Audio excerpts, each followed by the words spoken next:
In today's video, I'm going to teach you how to set up redirects in WordPress for better SEO and smooth website migrations.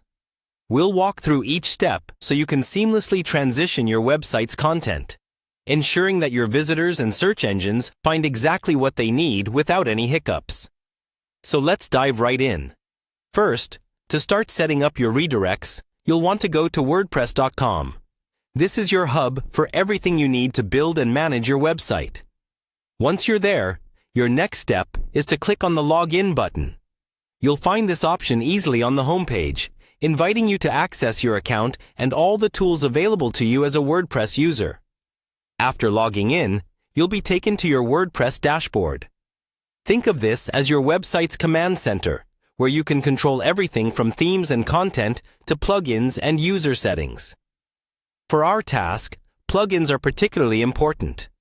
So, head over to the Plugins section populated on the menu of your dashboard. Once you've reached the Plugins section, you'll want to click on the Add Plugin option. This step is crucial, as we need to install a new plugin to manage our redirects. WordPress plugins are like add-ons for your website, extending its capabilities and allowing you to customize it as per your requirements. In the Plugins menu, you'll find a search bar where you can look up new plugins to install. Here, type in Redirection.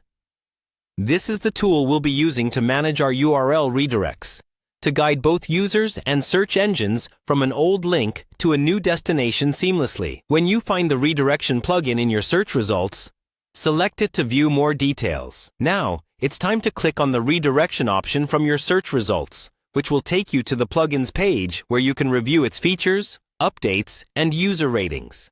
If everything looks good, proceed to install it. There should be an install button that, once clicked, initiates the setup process. After you've installed redirection, the final step involves activating it.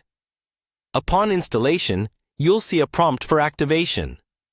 Click Activate, and this will make the redirection tool ready for use on your website. With activation complete, you'll be equipped to create and manage URL redirects effectively, streamlining your website's navigation and preserving your hard-earned SEO rankings during any content updates or migrations. And there you have it. You've successfully set up the redirection plugin in WordPress. Implementing redirects is crucial, not only for maintaining good SEO practices, but also for ensuring your website visitors have the best experience possible. Thank you for following along, and happy optimizing your WordPress site.